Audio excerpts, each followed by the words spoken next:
Ya, no importa, gracias. 10. Gracias, gracias.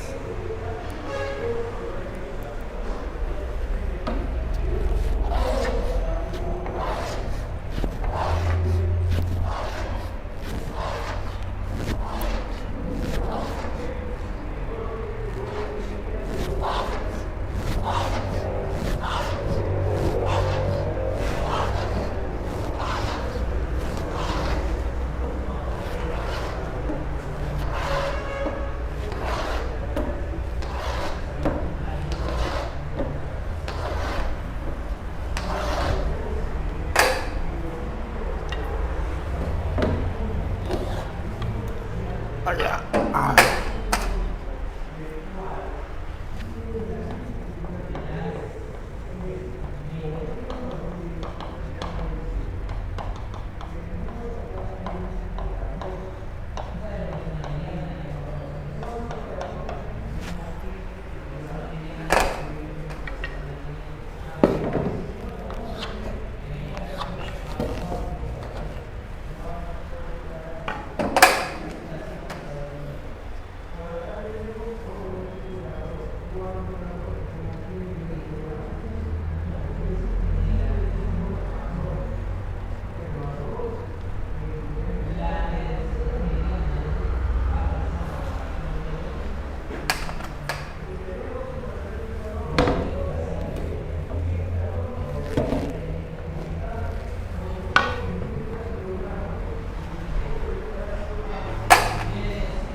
Bien. Nietzsche, vamos a hablar de Nietzsche, vamos a hablar de Heidegger y de Wittgenstein, ¿ok? De voluntarismo, existencialismo ateo y filosofía analítica, ¿ok? Bien, Nietzsche fue filósofo, filólogo, fue compositor,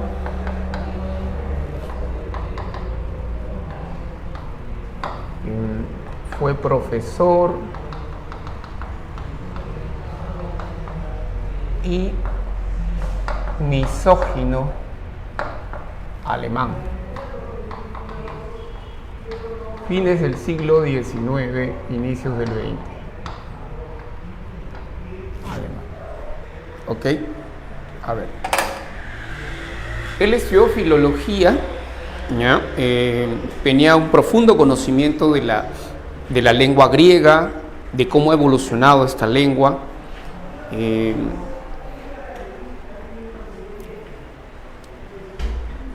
Y en ese contexto en el que culmina sus estudios de filología, él conoce a un compositor musical famoso de Alemania. Ese compositor musical fue Richard Wagner.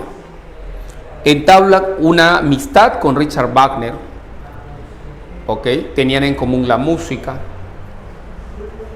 la filosofía, y Wagner le aconseja a Nietzsche, le sugiere que escriba un libro sobre arte, sobre la música. ¿Ok? Nietzsche lo hace. Escribe un libro sobre música. Va a ser una de sus primeras obras cuando Nietzsche tenía aproximadamente 24 o 25 años. Se escribe, se redacta el libro El origen de la tragedia en el espíritu de la música. Es un libro filológico y filosófico, ¿ok? En este libro podemos encontrar la influencia de Schopenhauer en Nietzsche, porque Schopenhauer y Nietzsche ambos son representantes del voluntarismo, fueron filósofos voluntaristas, ¿ok? Entonces podemos encontrar la influencia de Schopenhauer en Nietzsche en esta obra temprana. ¿Ok? Muy bien. Eso significa que pues recibe influencia de Schopenhauer. ¿Ya? Entonces, Nietzsche, si nosotros queremos definir la postura de Nietzsche o la escuela filosófica de la que fue parte, entonces podemos decir que estamos ante un filósofo representante del voluntarismo. También se le da el nombre de vitalismo a la filosofía de Nietzsche. Ambos términos son válidos, son legítimos. Nietzsche es tanto un vitalista como un voluntarista.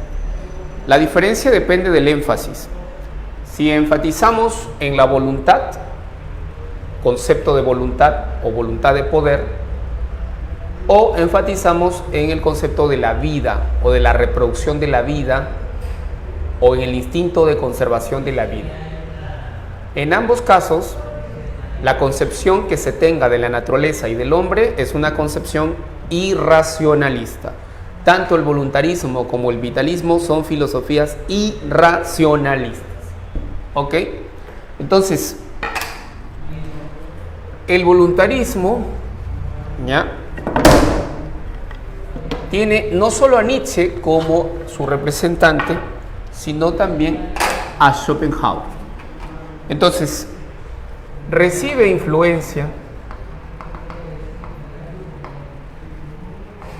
¿ya?, o recibió influencia de Schopenhauer.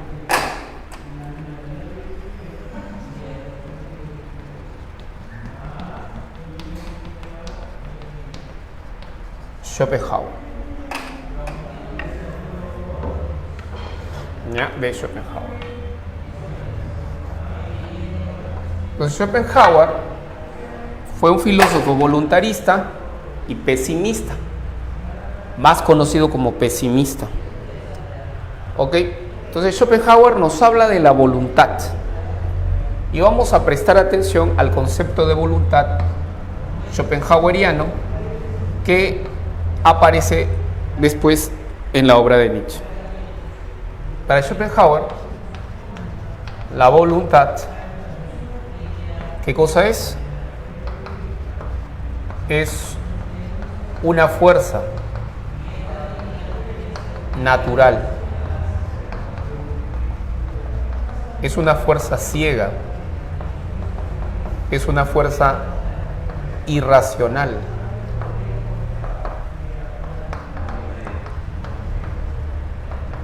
E irrefrenable. Irrefrenable. ¿Qué significa eso? Que no lo podemos parar, no lo podemos controlar, no lo podemos detener. Así es la voluntad. ¿Entiendes? La voluntad. Entonces es un concepto central que influye en Nietzsche, ¿ya?, de voluntad. Ahora, Schopenhauer nos habla de la voluntad en su libro más importante, titulado El mundo como voluntad y representación. Schopenhauer es un filósofo que propone una síntesis entre Platón y Kant. Entre Platón y Kant, una síntesis. Esta síntesis le permite fundamentar su teoría del arte, su concepción del arte, particularmente su concepción de la música. ¿Ok? Esa concepción de la música o su teoría del arte musical está fundamentado en una metafísica, en una concepción metafísica heredada de Platón y de Kant. ¿Ok?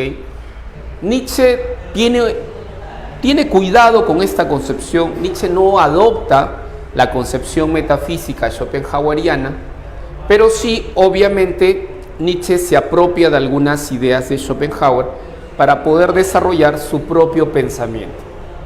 Por ejemplo, esta distinción que hace Nietzsche entre el arte apolíneo y el arte dionisíaco, esta dicotomía entre arte apolíneo y dionisíaco, es una distinción que ya la encontramos en Schopenhauer.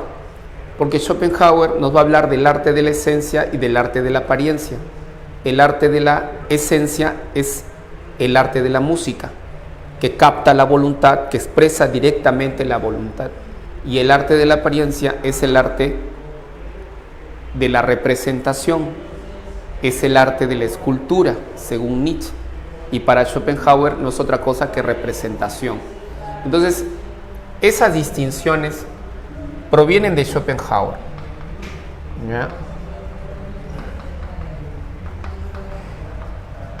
El arte de la apariencia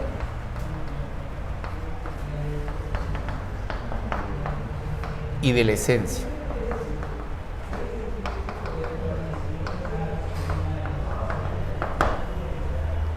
Nietzsche fue un filósofo que criticó la modernidad, fue muy crítico con la modernidad, fue un, podríamos decir, antimoderno, ¿ya? Es decir, podríamos dar otro nombre más contemporáneo, posmoderno. Criticó la modernidad, ¿ok? Criticó la idea de progreso, la verdad científica. Entonces, fue un antimoderno y antimetafísico. Un antimoderno y antimetafísico.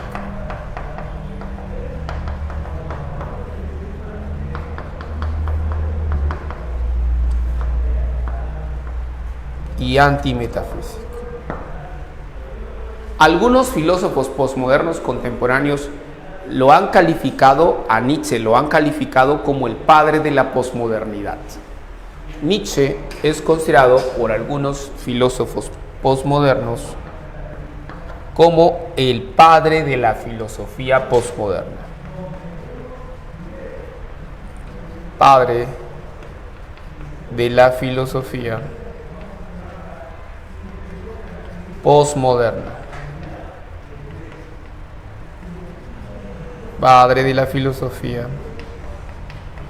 posmoderna. ¿Ok? Muy bien.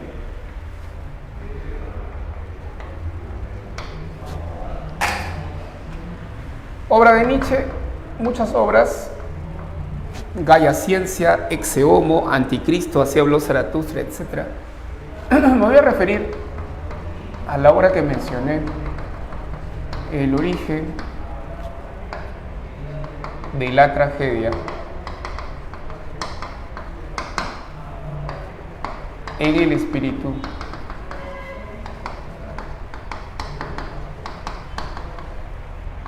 de la música.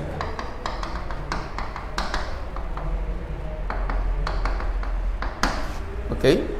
Muy bien.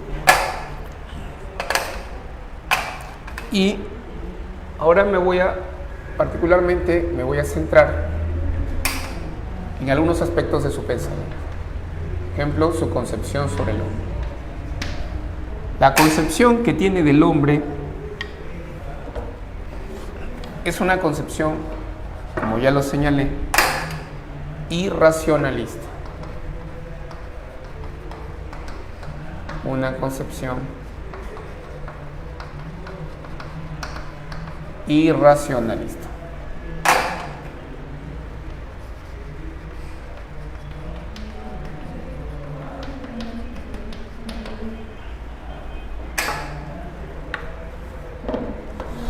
¿Ya? Y eso tiene que ver básicamente con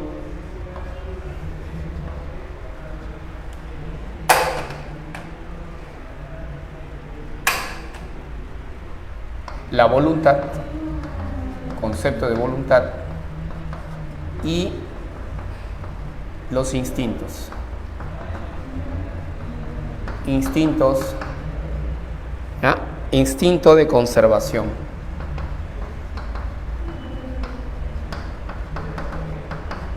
Instinto de conservación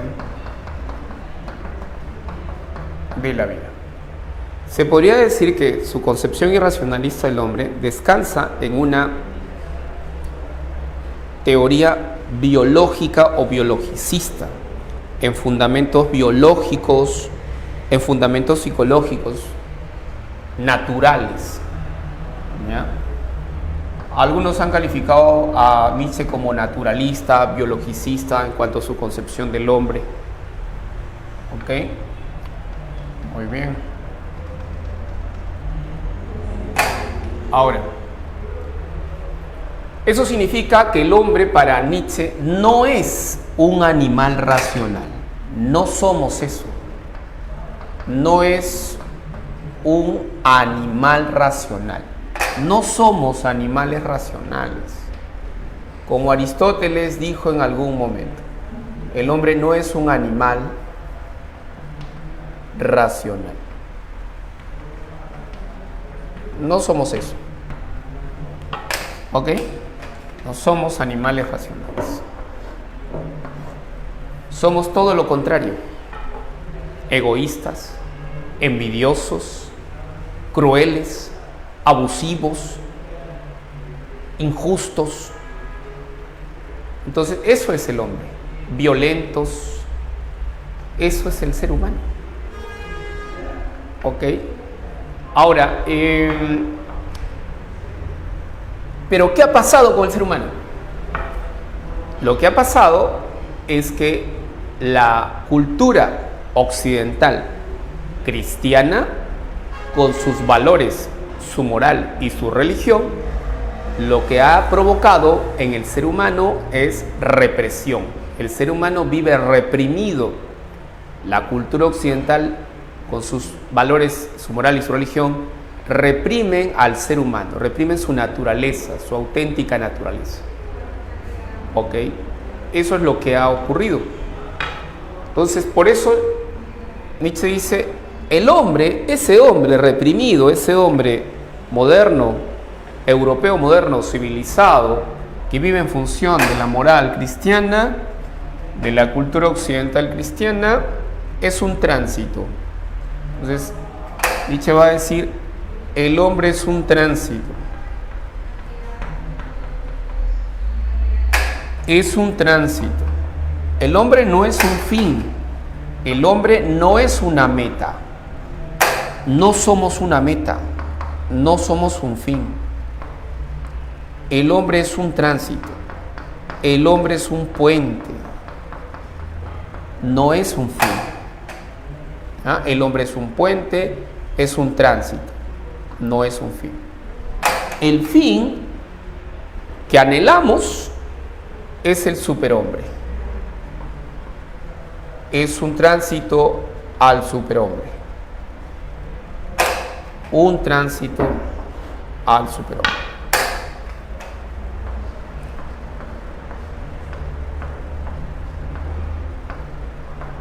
Al superhombre. Pero ¿en qué sentido hablamos del superhombre? ¿Qué significa un superhombre? ¿A qué hace referencia esta idea de superhombre? Pues un hombre nuevo. Necesitamos un hombre nuevo. ¿Pero por qué o para qué? Esta idea de superhombre simboliza la nueva moral, los nuevos valores. ¿Ok? Pero no es posible que los valores, ojo, aparezcan y que una nueva moral aparezca sin el ser humano. Es decir, quien pone en práctica los valores y la moral es los seres humanos, son los seres humanos. Pero estos seres humanos son decadentes.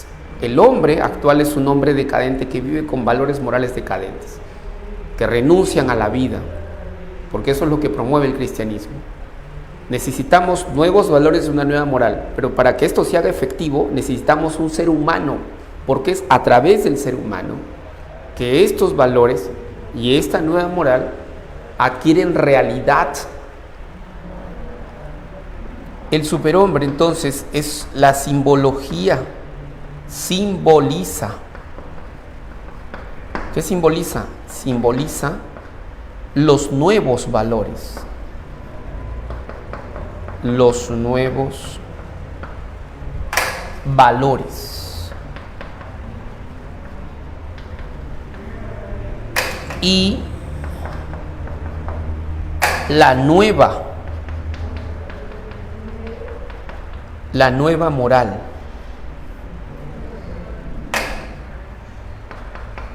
Y la nueva moral.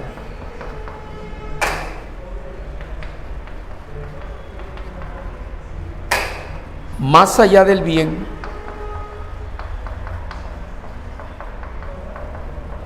más allá del bien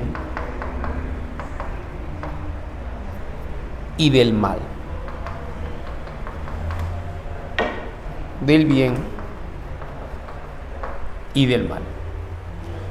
¿Por qué más allá del bien y del mal? Porque el bien y el mal son parámetros para la vida humana, para la acción moral del hombre. Pero siempre y cuando estemos hablando de la moral cristiana. Pero ya no estamos hablando de la moral cristiana. El superhombre no practica la moral cristiana, no representa ni simboliza la moral cristiana. Esta es una moral distinta y son valores distintos. Por eso es que sus parámetros no están, ojo, fundados en el bien y el mal. No actuamos en función de lo bueno y lo malo, porque el bien y el mal es una construcción cultural, ¿ok? Impuesta por los hombres fuertes hacia los hombres débiles.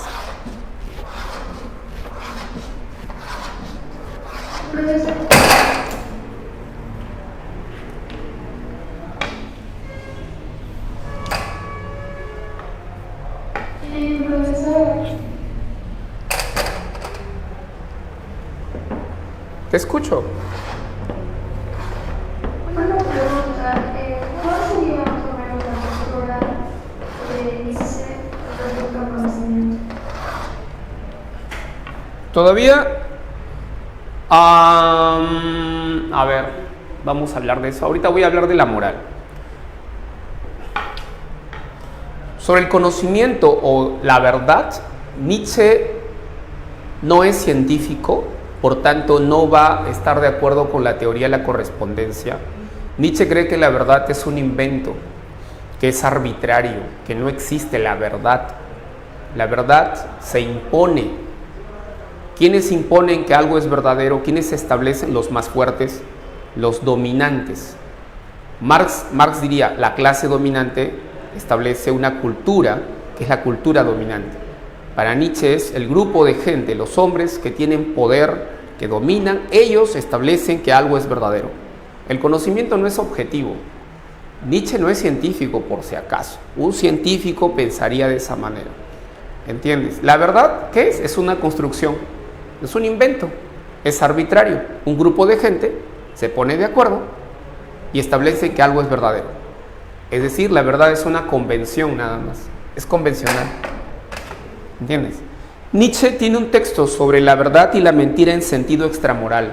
Y ahí dice que la verdad es una mentira colectiva. Escucha, la verdad es una mentira colectiva. Muy bien. Dicho esto, dado que he hablado de moral, voy a poner por aquí la clasificación que nos propone Nietzsche sobre la moral. ¿Cuál clasificación?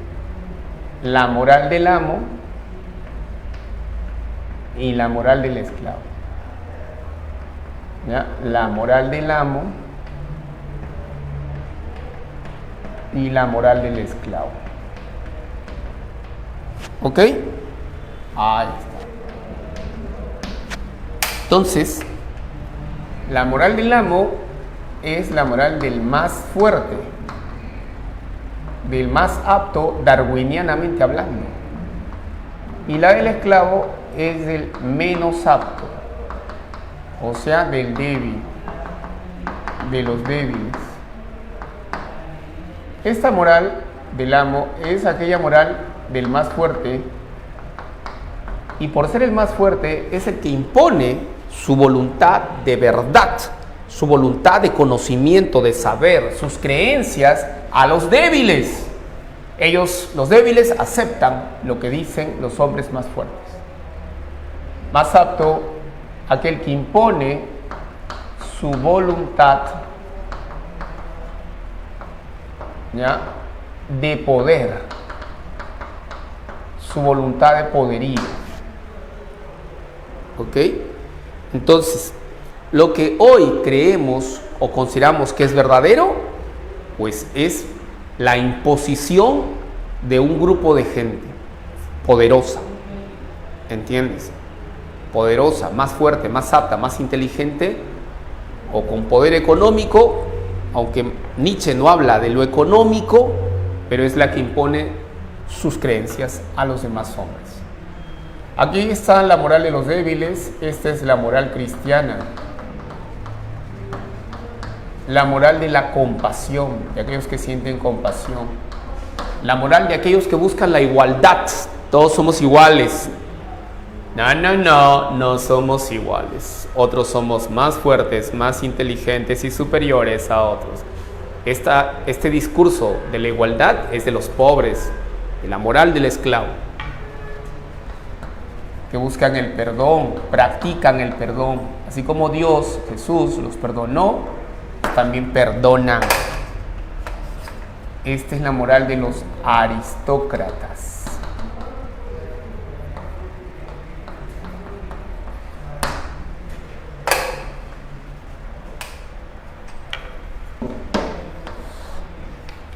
Bien.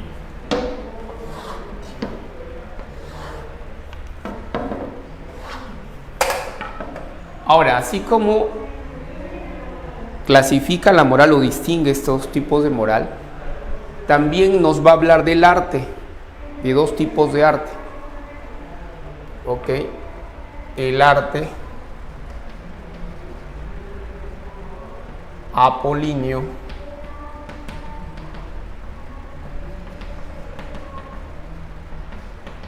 y el arte dionisíaco.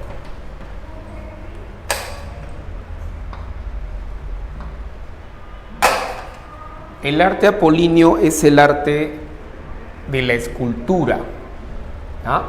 Es la escultura, ese es el arte apolíneo. Y el arte dionisíaco es el arte de la música, el arte de la escultura, ¿ya? El arte de la música. Ese es el arte de la razón, es un arte racional. Se funda en la razón. Esta se funda en la voluntad o en la sinrazón.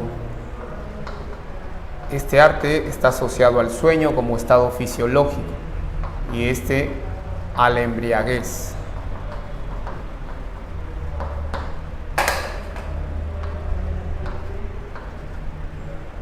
Schopenhauerianamente hablando, este arte es el arte de la apariencia, de la representación.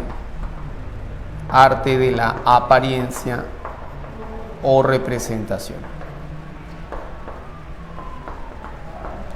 Y este es el arte de la esencia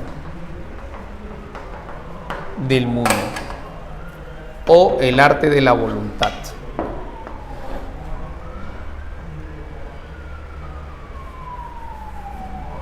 ¿Ok? Muy bien. Ahí está. Y por aquí, en este espacio pequeño, vamos a agregar algo. Nietzsche dijo: Dios ha muerto.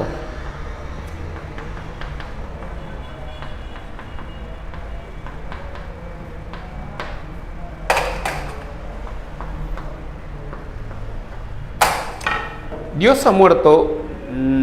Ojo, hay que interpretar esta frase con cuidado, con cautela.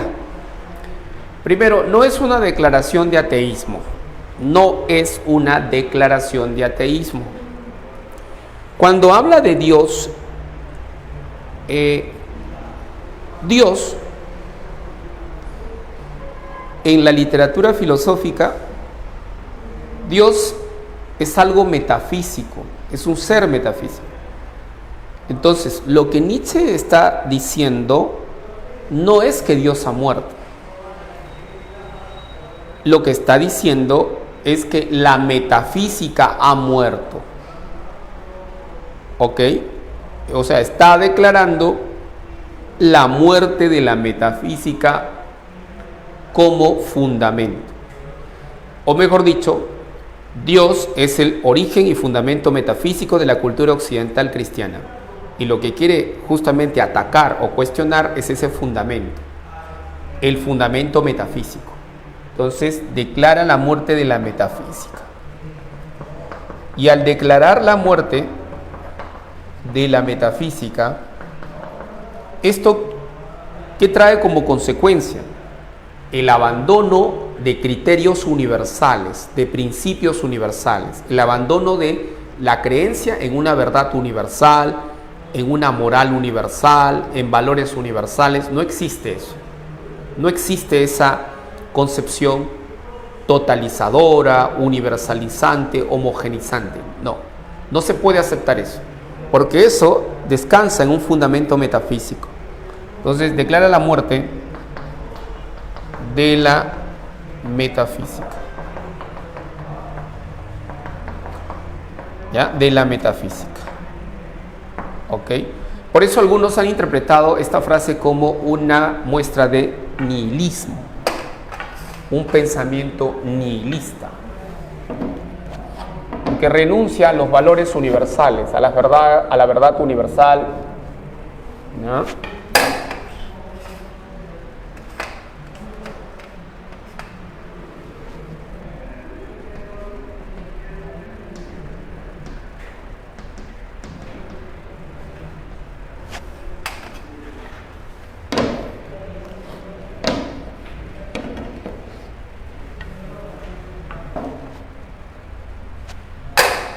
¿Hasta ahí alguna consulta?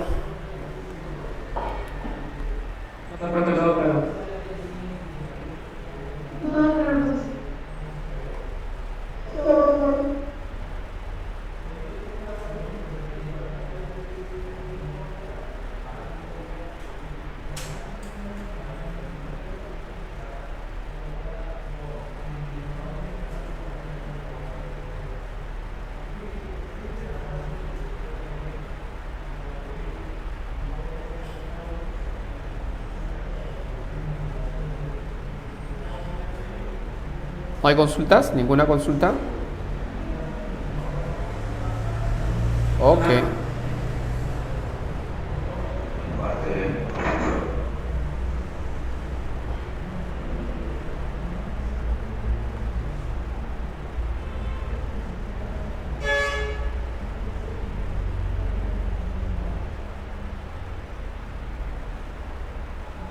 Muy bien, ponemos Heidegger.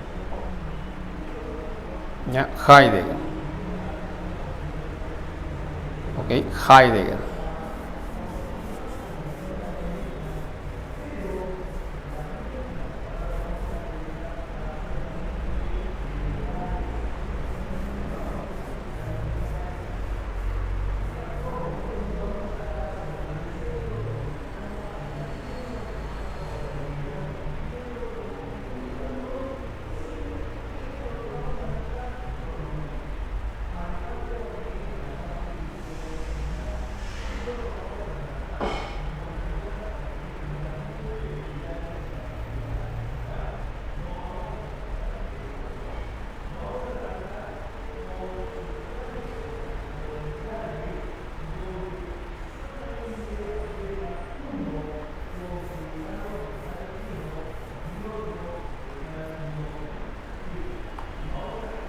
Bien, ponemos Heidegger, recuerden, fue un existencialista.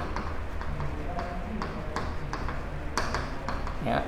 Representante del existencialismo ateo.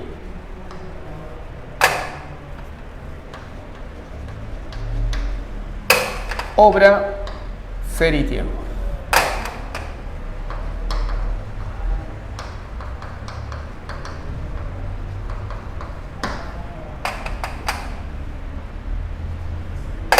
En esta obra se pregunta por el sentido del ser. Se pregunta por el ser, por el sentido del ser. Y establece una diferencia entre lo óntico y lo ontológico.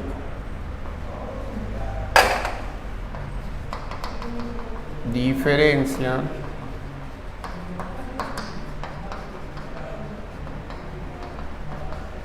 entre lo óntico. Lo óntico son los entes, las cosas, los fenómenos de la realidad, y lo ontológico. Lo ontológico es el ser, el estudio del ser o la esencia de las cosas. ¿Ok? Esta distinción es importante porque Heidegger está preocupado y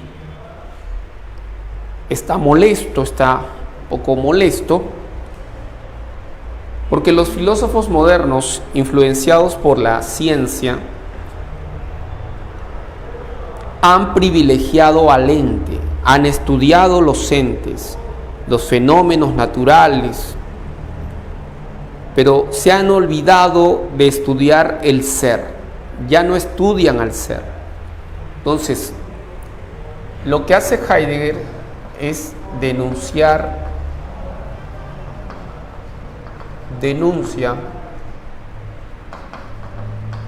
el privilegio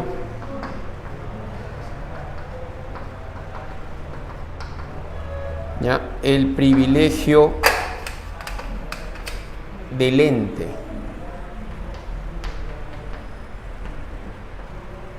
El privilegio del ente y el olvido, porque se han olvidado, el olvido del ser. El privilegio del ente, de lo óntico sobre lo ontológico, y el olvido del ser. Pero luego Heidegger se vuelve a preguntar. Se pregunta por quién se hace la pregunta sobre el ser. Y resulta que quien se hace la pregunta es el hombre. Entonces Heidegger va a hablarnos del hombre.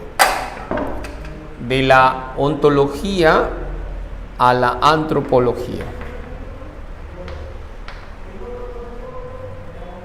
El hombre. ¿Qué es el hombre? El hombre es un ser.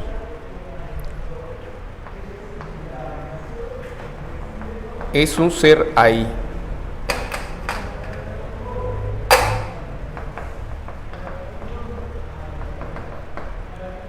Es un Dasein. Eso es el hombre. Es un Dasein. Ser ahí significa un ser arrojado al mundo.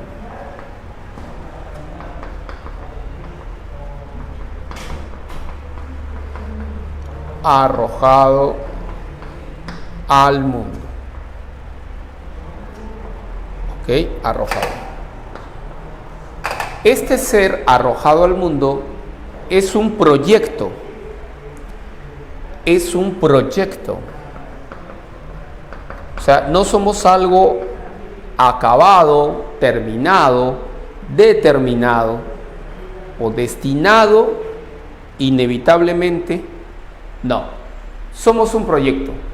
Somos un proyecto. Siempre estamos pensando en el futuro, planeando nuestra vida futura. Somos un proyecto. Un proyecto que recién está por realizarse. Es decir, proyecto es el porvenir. Lo que está por venir. Lo que está por venir. Eso somos. Un proyecto. Lo que está por venir. Pero tú puedes proyectarte tú puedes pensar y tienes muchas posibilidades. Tienes un abanico frente a ti, un abanico de posibilidades. Ser ingeniero, ser doctor, abogado, padre de familia, etc. Pero no tenemos la seguridad de que vamos a lograr eso. Tenemos proyectos, pero nadie tiene la garantía de que se van a cumplir al pie de la letra, que va a ocurrir necesariamente todo lo que tú estás pensando, todo lo que tú estás planeando para tu futuro. No hay garantía, no hay ninguna garantía. Lo único cierto, lo único seguro de tu plan de vida, de tu proyecto, ¿qué es lo único cierto y seguro? Lo único cierto y seguro es que te vas a morir. Eso sí es cierto y seguro. Y es inevitable. Te vas a morir. ¿Ok? Entonces, eso es lo único cierto. ¿Qué cosa? Que somos seres para la muerte. Ser para la muerte. Ser para la muerte. ¿Ok? ¿Qué es la muerte? La muerte, dice Heidegger, es la posibilidad de la imposibilidad de todo proyecto.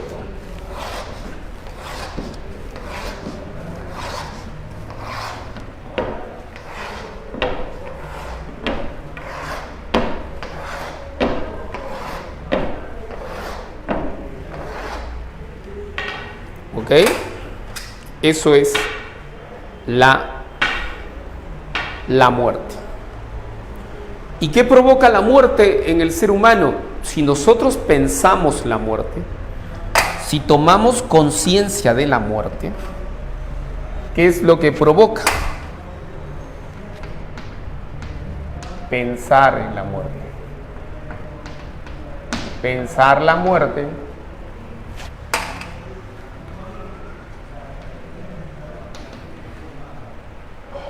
eso, pensar la muerte, provoca angustia. Angustia existencial.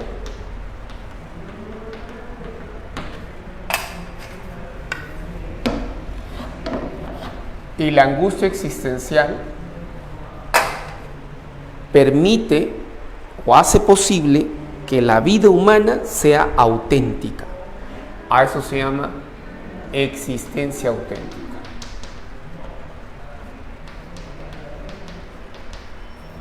Una existencia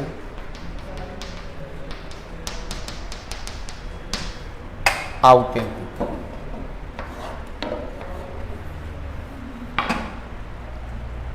¿Ok? Una existencia auténtica.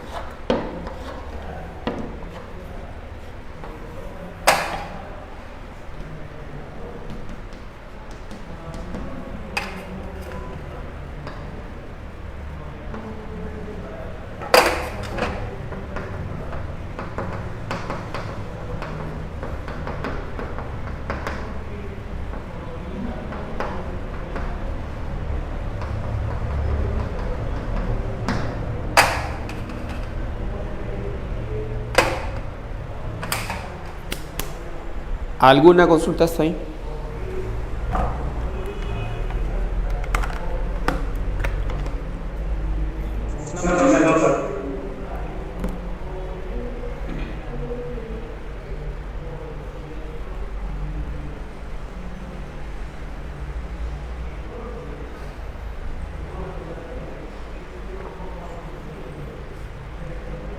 ¿No?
bien.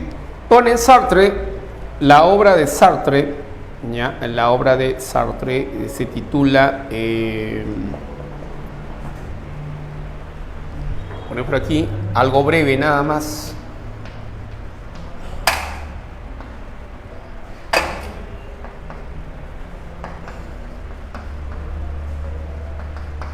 El ser y la nada.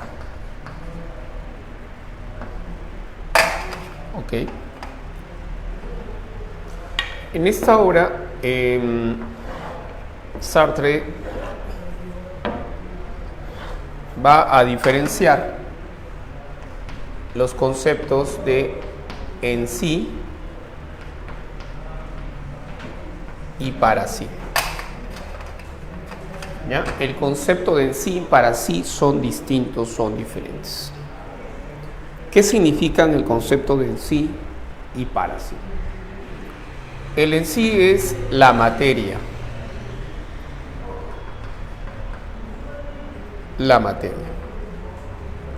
¿Ya? La materia, sus leyes, es lo determinado. ¿Ya? Lo determinado. El ser. En cambio, el para sí es la conciencia. ¿Ya? La conciencia, la libertad,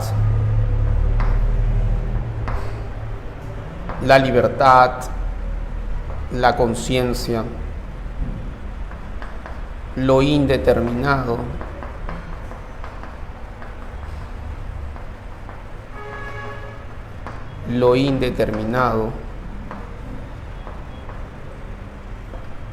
el no ser, ¿ya? El no ser,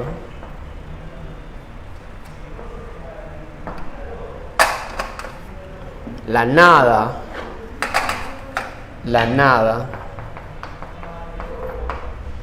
¿ya? La nada.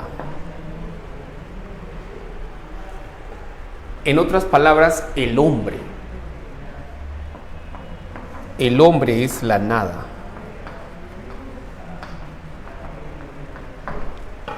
Eso es el hombre. Libertad, conciencia, indeterminación. Somos un para sí. Cuando un padre le dice a su hijo, hijo, estudia para que seas algo en la vida. Lo que acaba de decir el padre a su hijo es algo tan profundamente filosófico sin haber leído a Sartre. ¿Por qué, profesor? Porque si tu padre te dice que estudies para que seas algo en la vida, eso significa que en este momento tú no eres algo. Y si no eres algo, ¿qué cosa eres? Nada. Eso eres, nada. ¿Ok? Cuando ingreses a la universidad, cuando termines tu carrera, cuando ingreses serás alguito. Y cuando termines la carrera serás algo. Pero eres una nada. Desde esa condición en la que te encuentras tú, de indeterminado, porque aún no has determinado tú, digamos, todavía recién estás avanzando, eres joven todavía, te falta mucho por forjarte un futuro, por tomar decisiones y concretar cosas. Entonces uno va eligiendo todo el tiempo. La libertad siempre está en nosotros, ¿ok? Siempre estamos eligiendo. El hombre está condenado a la libertad. Incluso elegimos cuando no elegimos. También elegimos. No elegir es un acto de elección.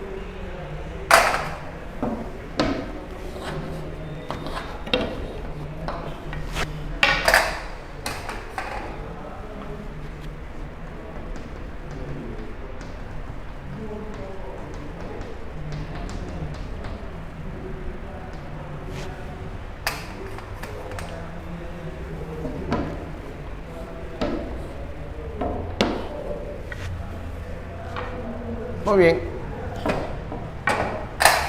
Wittgenstein. ¿Ya? Wittgenstein filósofo del lenguaje, filósofo analítico, ¿ya? Él es el fundador o el iniciador ¿de qué? Fundador del llamado giro lingüístico y giro pragmático.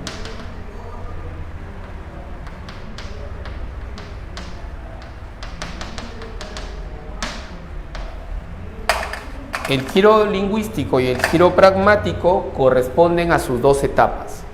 La primera, la etapa del primer Wittgenstein, del Tractatus, y la segunda etapa, la de las investigaciones filosóficas. Muy bien, entonces acá, primero vamos a definir qué es la filosofía para Wittgenstein. ¿Qué es la filosofía para Wittgenstein? ¿Qué es filosofía? Entonces, para Wittgenstein, la filosofía es una actividad. Una actividad. Una actividad. ¿De qué? De análisis. ¿De análisis de qué? Del lenguaje. Una actividad de análisis del lenguaje. Una actividad que busca clarificar, que busca esclarecer. ¿Ya? Clarificar, esclarecer, eso es lo que busca esta actividad. ¿Ya? Clarificar, esclarecer, es lo que busca esta actividad. Pero clarificar y esclarecer, ¿qué? El lenguaje. Además, también la filosofía disuelve los pseudoproblemas. Disolver los pseudoproblemas. Los pseudoproblemas. Los pseudoproblemas son los falsos problemas. Profesor, ¿y estos son falsos problemas? Pero no entiendo, ¿cómo surgen estos falsos problemas o pseudoproblemas? Surgen, se originan, son ocasionados por el mal uso del lenguaje. Ocasionados por el mal uso del lenguaje.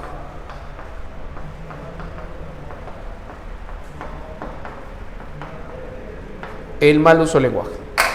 Profesor, pero no entiendo, ¿a qué te refieres con el mal uso del lenguaje?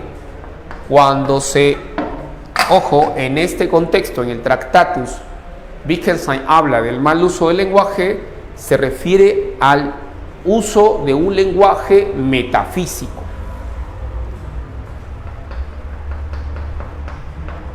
Lenguaje metafísico. Metafísico. Usar un lenguaje metafísico, ¿ya? Eso es usar mal el lenguaje. Por eso es que se generan los pseudoproblemas, falsos problemas, que tienen la apariencia de ser problemas legítimos, auténticos, pero no lo son. Son falsos problemas y nos damos cuenta que son falsos cuando clarificamos el lenguaje, cuando analizamos el lenguaje y lo clarificamos. De esa manera disolvemos los pseudoproblemas.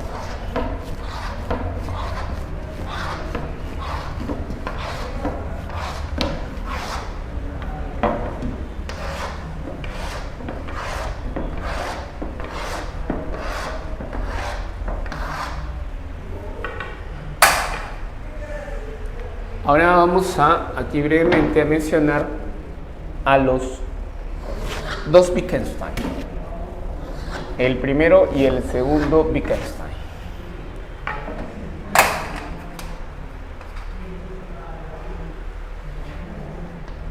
El primer Wittgenstein.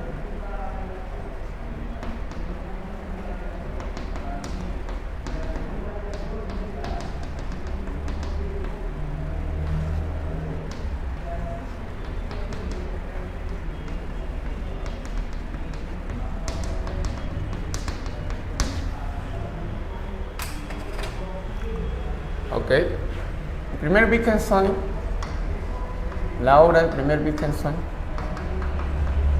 es el Tractatus o el Tratado Lógico Filosófico. Y la obra del segundo Wittgenstein, las Investigaciones.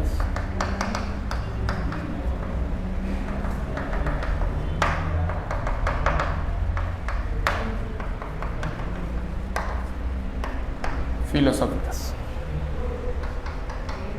La teoría del primer Wittgenstein es la teoría figurativa.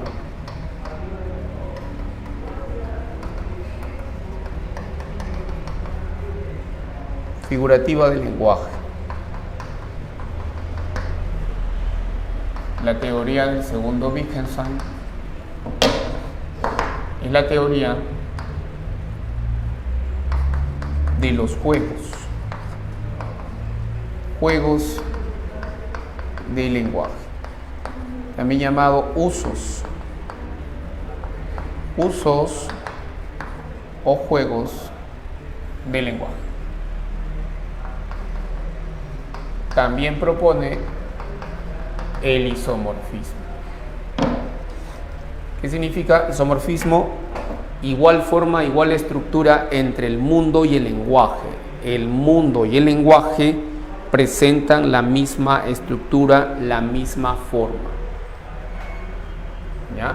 Entonces, mundo y el lenguaje, la misma estructura.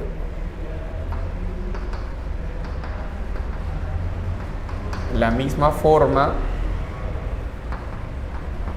o estructura en el mundo y el lenguaje.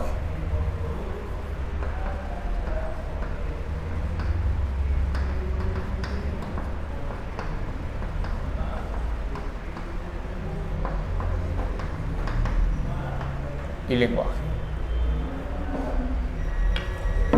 Por aquí vamos a poner la teoría del significado.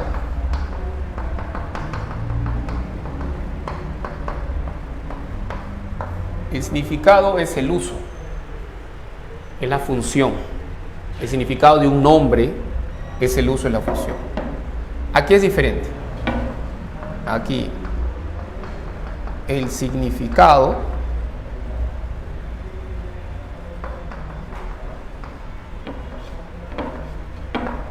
es el objeto. Es el objeto.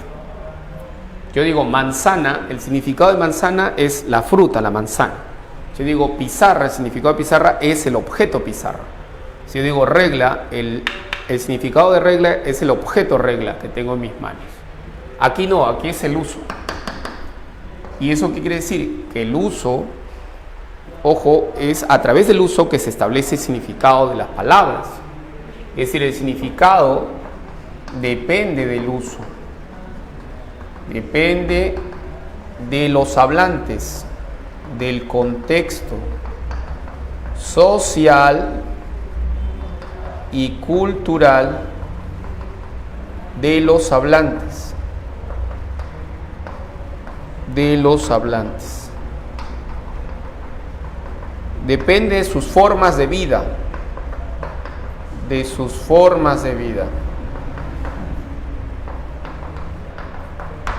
Depende del uso que hacen ellos de las palabras y el significado que le dan.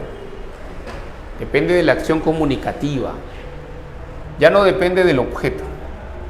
Por tanto, aquí encontramos en el segundo Wittgenstein,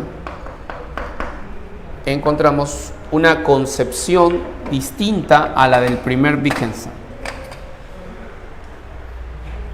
Aquí la concepción, y aquí vamos a poner también concepción.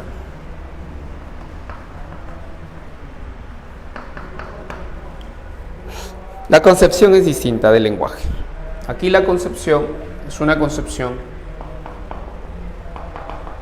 abierta, pluralista,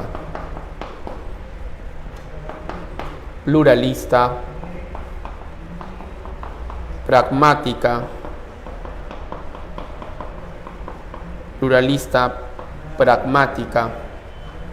relativista.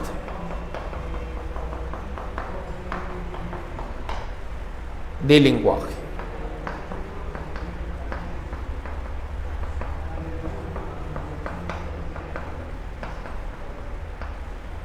Aquí la concepción es una concepción unívoca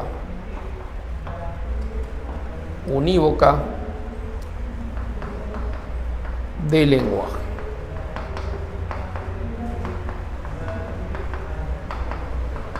Profesor, ¿por qué unívoca? Porque hay solo un lenguaje capaz de describir el mundo. Y ese lenguaje adecuado para describir la realidad es el lenguaje de la ciencia. Aquí en este primer Wittgenstein, él va a privilegiar el lenguaje científico. Es el lenguaje de la ciencia. El lenguaje de la ciencia es el único lenguaje capaz de describir los hechos del mundo. ¿Ya? Entonces, el privilegio de la ciencia o del lenguaje científico sobre cualquier otro tipo de lenguaje en el primer Wittgenstein.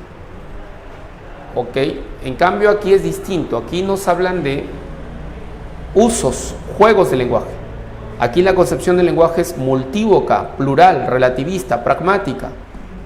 Es distinta a esta de acá. Para el segundo Wittgenstein, ¿qué representa el lenguaje científico? El lenguaje científico, para el segundo Wittgenstein, representa un juego de lenguaje más entre otros juegos. Es decir, hay muchos juegos. Así como hay muchos juegos, hay muchos lenguajes. No hay solo uno. No hay una sola manera de hablar o de expresarse acerca de la realidad o de las cosas. Hay muchas maneras de hacerlo. Ese es el segundo Wittgenstein. ¿Ya? El segundo Wittgenstein. A diferencia del primero, que tiene una concepción unívoca, representacionista o representacional de la realidad, ¿no? De la realidad. ¿Ok? Entonces en eso, digamos, difiere principalmente el primer Wittgenstein del segundo Wittgenstein.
¿Alguna pregunta, alguna consulta?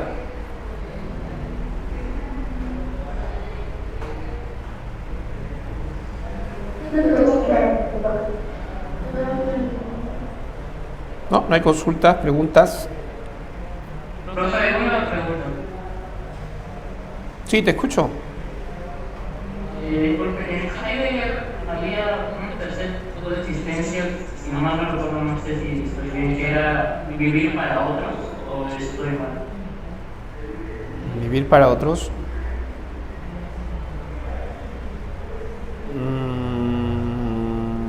No sé, no recuerdo. Vivir para otros.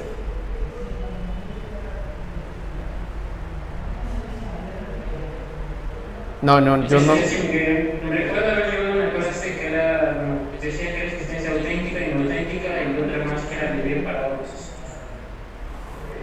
Ah, te refieres al tipo de existencias. Esa es la existencia auténtica. Y la otra se llama existencia inauténtica. Puede ser que el profesor se haya referido a la existencia inauténtica. La existencia inauténtica podría entenderse como vivir para otros, no vivir para uno mismo. La existencia inauténtica es la existencia del ser masa, del ser que se confunde con la masa, que vive como viven los demás, que dice lo que los otros dicen y hace lo que los otros hacen. En consecuencia, puede ser que el profesor haya interpretado eso como vivir para otros y no vivir para sí mismo. Pero la existencia auténtica no consiste en vivir para sí mismos. No, consiste en esto y en esto. Ahora, puede ser que también podamos añadir el hecho de que esa existencia o esa concepción de la existencia es individualista. Sí, cabe una concepción individualista dentro del existencialismo, sí, claro.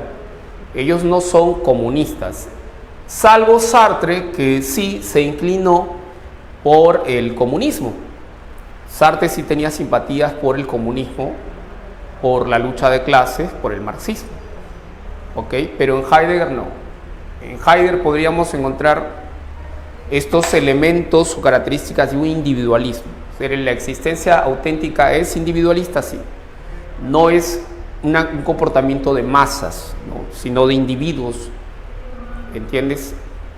¿Tiene sentido? Me parece que por ahí puede ser que se relacione eso que te enseñaron.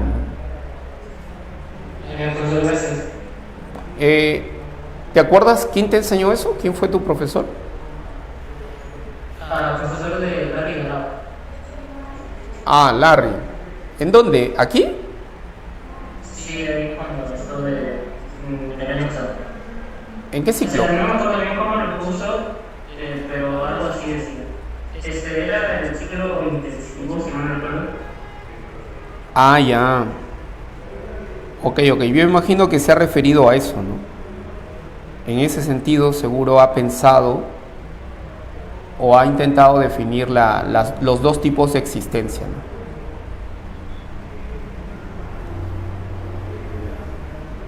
Pero tú te estás refiriendo a Heidegger, no te estás refiriendo a Sartre, ¿no? No, es Heidegger. Sí, me parece que tiene relación con eso, ¿no?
¿Alguna otra consulta? ¿Alguna otra pregunta?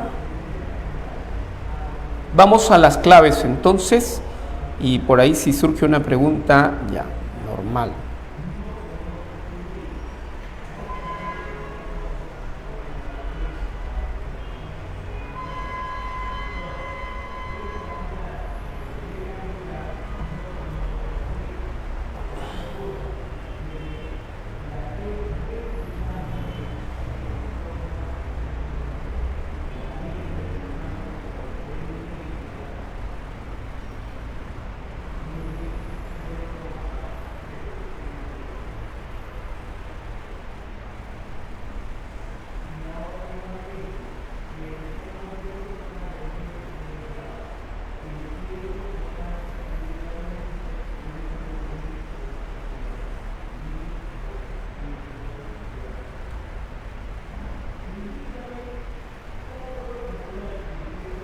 Bien, vayan marcando, vayan leyendo, voy a lavarme las manos, lleno de tiza, y luego corrijo las claves. Marquen, marquen, marquen, lean.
A ver, chicos, a ver, vamos con la número 1. A ver, número 1, clave, ¿qué sale? La C. ¿Seguros? 1, clave.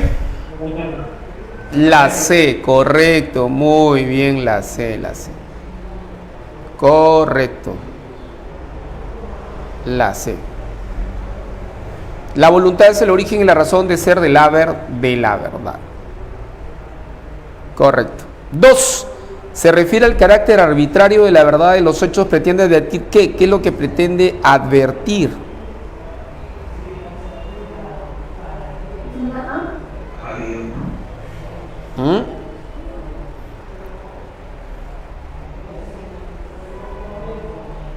Clave, avión. La verdad es una invención o una tergiversación. Correcto, muy bien.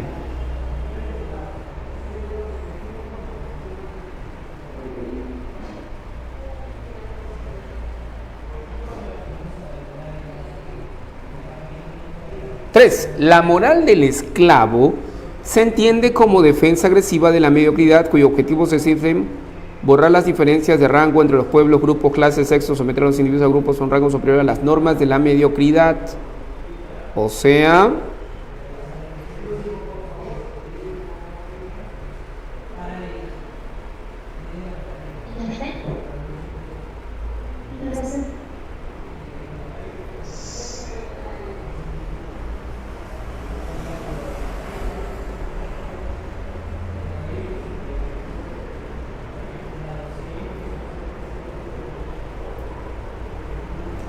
correcto, el esclavo tiende a afirmar las diferencias y las jerarquías. Eso sería incorrecto, nos están viendo. Claro, eso sería lo incorrecto. Lo incompatible sería eso. Lo incompatible.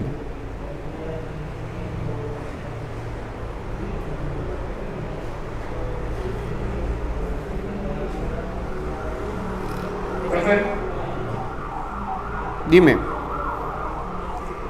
¿Me puede explicar la alternativa B? Que no entiendo por qué dice la voluntad de poder del esclavo justifica la mediocridad.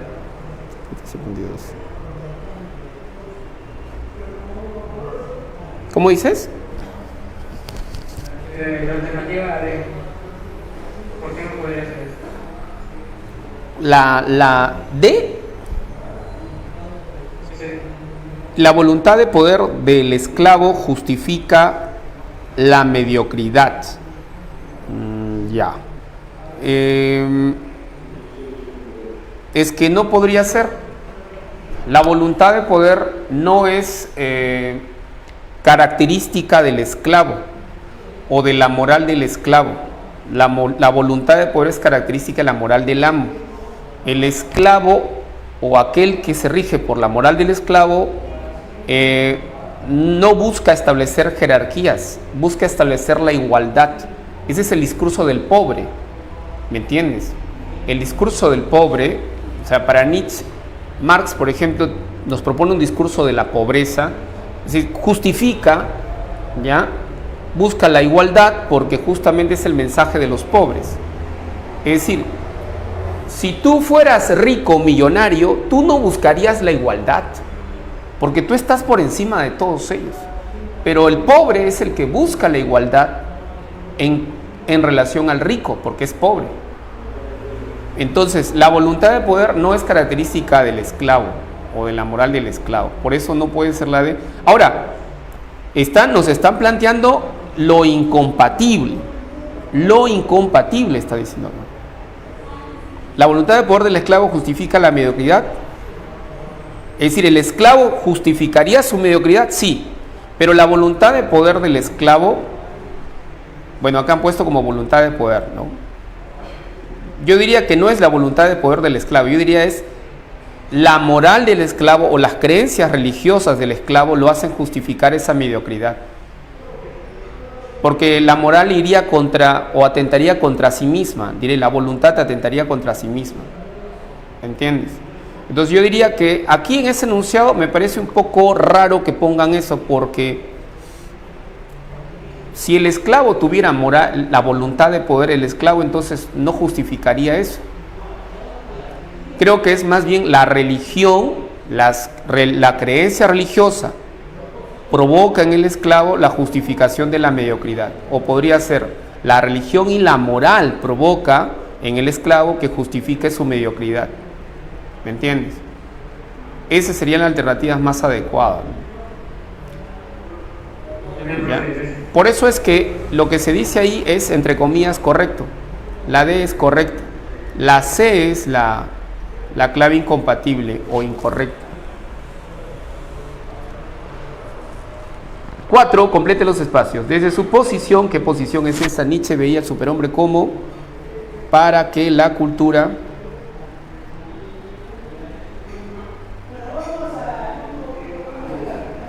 clave sería entonces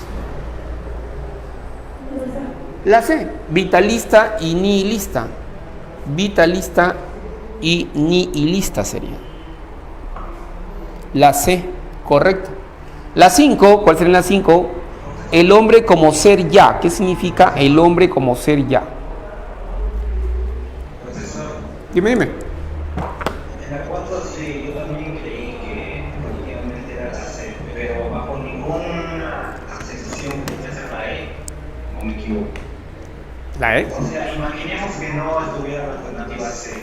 ¿Podría ser la E o bajo ninguna circunstancia? Dice, Nietzsche veía el superhombre como el medio para que la cultura occidental superara el estado de decadencia en la que había caído.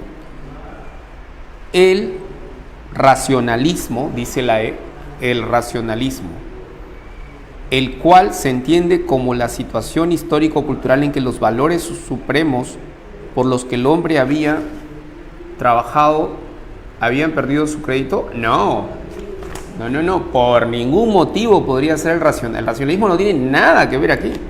El racionalismo es un distractor, hijo. Tiene que ver con los debates entre empirismo y racionalismo y son propios del siglo XVII, XVIII. Nosotros estamos en el siglo XIX y XX. Aquí no hay debate sobre el racionalismo. Ni Nietzsche ni Heidegger están viendo eso. O sea, no es contra eso. Es más bien la propuesta nihilista. Es negar los valores de carácter universal, negar la verdad universal, todo aquel proyecto universalista, toda aquella moral o valores universales o absolutos es lo que se está criticando. La clave es la C, no podría ser la E. En la 5, la clave, ¿cuál sería? La B de burrito. El ser ya como algo acabado, definido, sería inferior al hombre como posibilidad plena, como un abanico de posibilidades para el que él puede elegir cualquier otra opción o alternativa. Recuerden que la existencia es posibilidad y hay muchas posibilidades, hay un abanico en las que tú puedes elegir, porque los existencialistas creen que el ser humano es un ser libre o que está condenado a la libertad.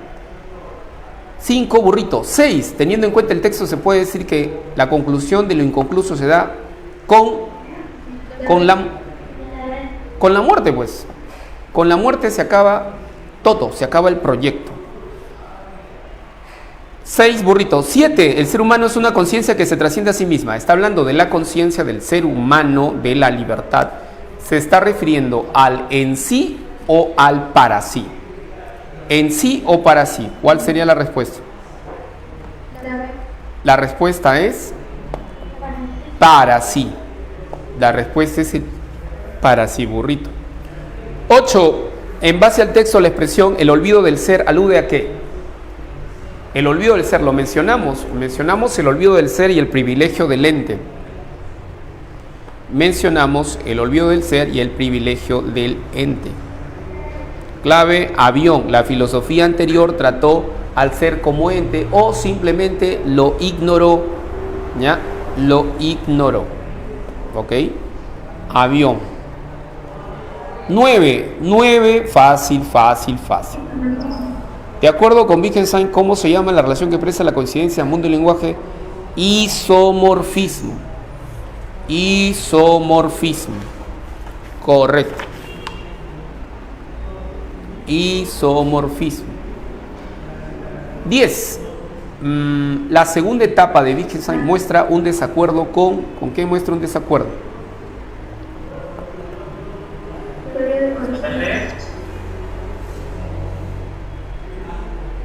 La C, la teoría de la correspondencia de Aristóteles. Nietzsche no está de acuerdo con la teoría de la correspondencia.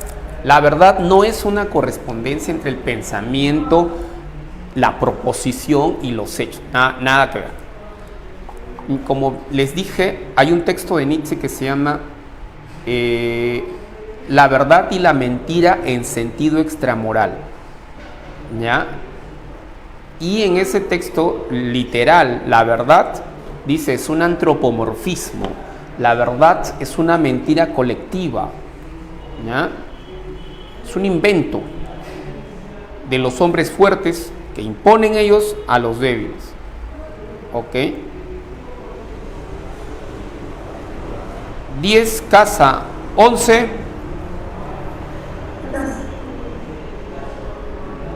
Casa. Claro, el primer Wittgenstein y el segundo se oponen, pues, ¿no? La proposición atómica y los juegos del lenguaje se oponen. Correcto. 12. La investigación filosófica, el segundo Wittgenstein. Un concepto central es el de juegos de lenguaje, el cual muestra una relación indesligable ¿entre qué? El lenguaje y el, ¿qué cosa? El contexto social de los hablantes, la comunidad, la vida social, ¿ya? Porque depende de los hablantes, depende del uso que hacen ellos, el significado depende del uso. Y los usos pueden ser distintos, son distintos, dependiendo del contexto social y cultural. ¿Ok? Entonces, la clave sería la C de casa. ¿Ya? La clave sería la C de casa. Casita. 12 casa. 12 casa.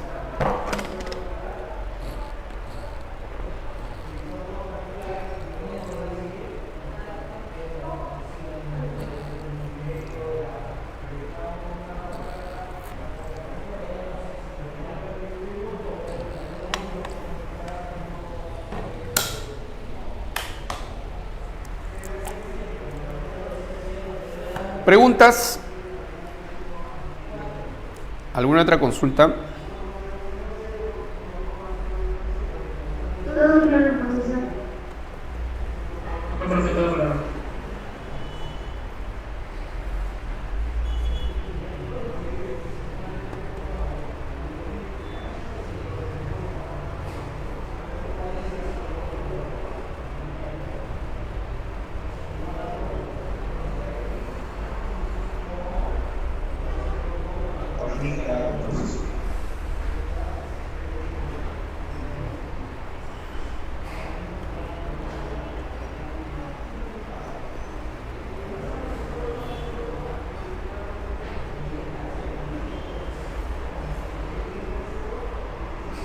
Bueno, después tenemos nuestro bloque 2. Ahí vamos a practicar con algunos ejercicios. ¿Ya? De repente podemos hacer ampliar un poco, de repente en algún aspecto, algo que no haya más o menos, o no lo hayamos mencionado o trabajado anteriormente.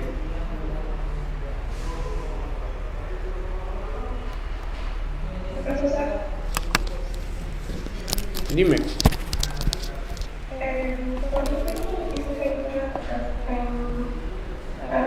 Algunos de sus mensajes tienen algo positivo porque provocarían una respuesta auténtica. ¿Cuál? ¿Podrías decir que la angustia impulsar es algo positivo porque provoca la respuesta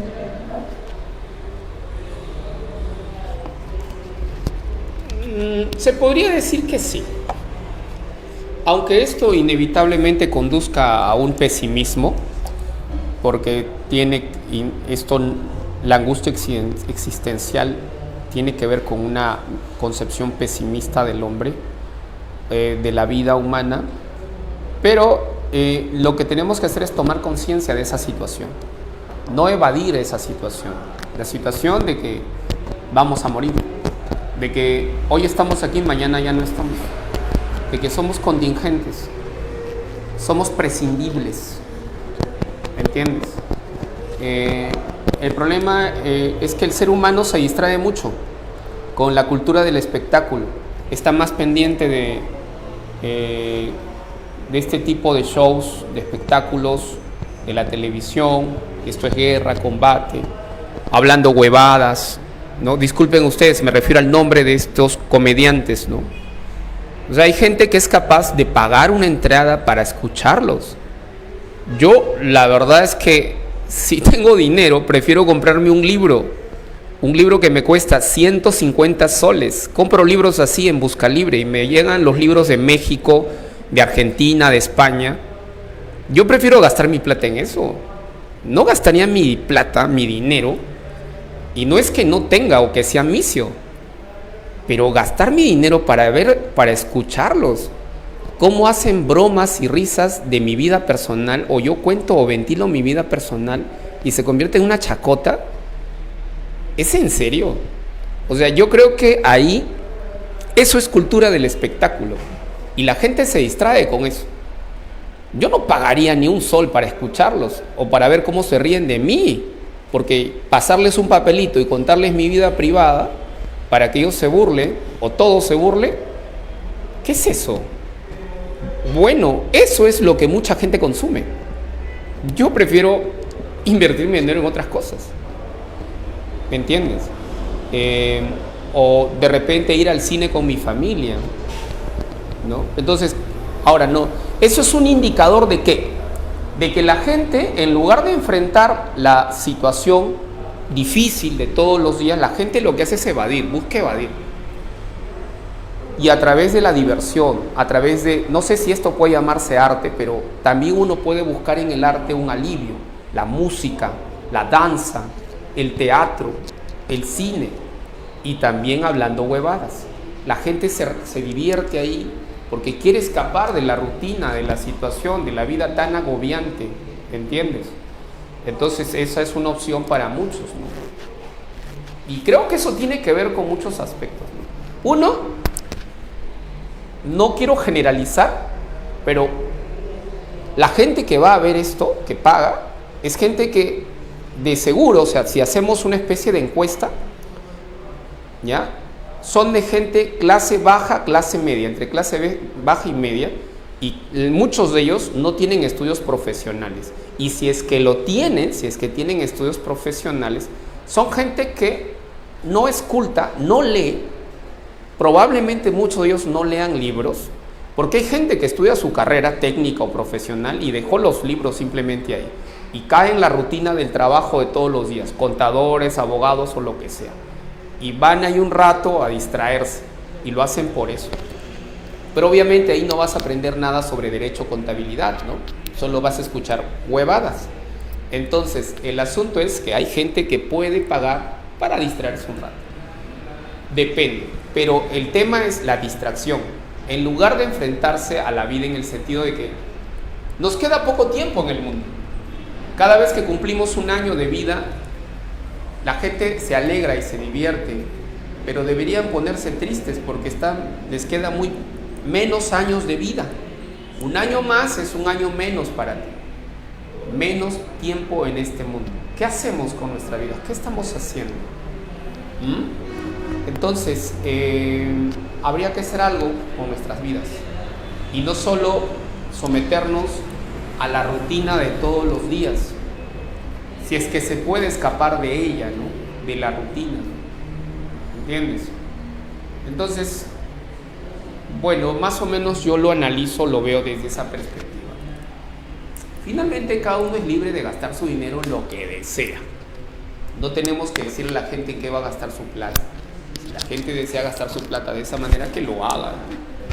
Pero me parece que la gente que va a ese tipo de espectáculos tiene que ver con aspectos socioeconómicos, tiene que ver con aspectos profesionales, tiene que ver con muchas otras cosas, sus creencias, sus valores, etcétera, ¿no?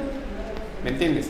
Por ejemplo, yo no llevaría a mi hija tiene 12 años, a ver a estos sujetos, pagar para que hablen groserías o se burlen de alguien y que todo el tiempo estén hablando de sexo. ¿Cómo voy a hacer eso? ¿Por qué haría eso? Entonces va a depender mucho de qué valores uno inculca a sus hijos, ¿no? ¿Qué es lo que espera de ellos, etcétera? ¿Me entiendes? Lo que ellos están logrando ahora con cierto sector social, obviamente no todos consumen este tipo de programas, es algo temporal.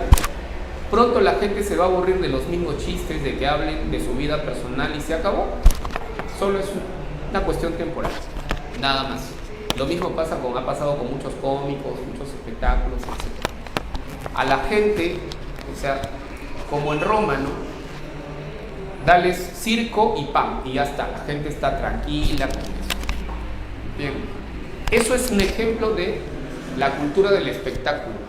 Por eso es que no tomamos conciencia de nuestra finitud, de que vamos a morir en cualquier momento. ¿Entiendes? Ya no vamos a estar en este mundo. ¿Quién se va a acordar de ti? Tu familia. Nadie más que tu familia. Tus seres queridos probablemente. Y luego probablemente te olviden. En 50, 100 años, tal vez un poco más. Significa que solo tenemos una oportunidad de vivir en este mundo. a no ser que creamos platónicamente que vamos a reencarnarnos. Bueno, yo lo dudo. Por eso comentan si podrían ver lo de la semana pasada para recuperar, si sería posible. Bueno, yo lo que voy a hacer es trabajar el material.